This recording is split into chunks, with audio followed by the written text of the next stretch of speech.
iyagaa kaba badan kaasaan u baahan walaal war lagu heesaya haddaad kaa dhibayso iibaa noqonaysa waa maxay sidaas oo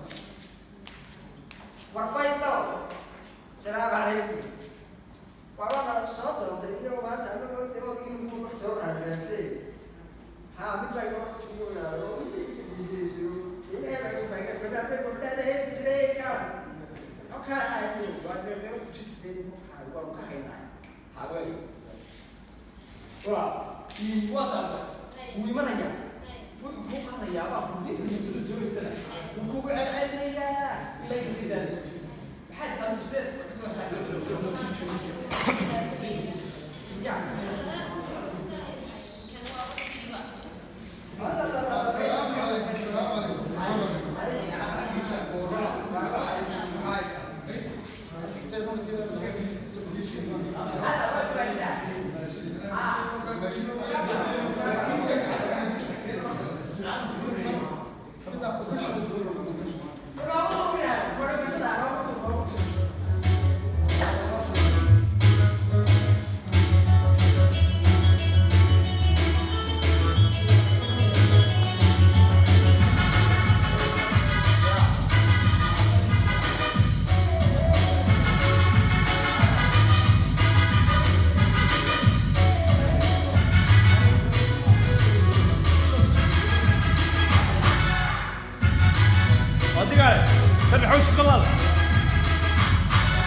Asal ada semua dia.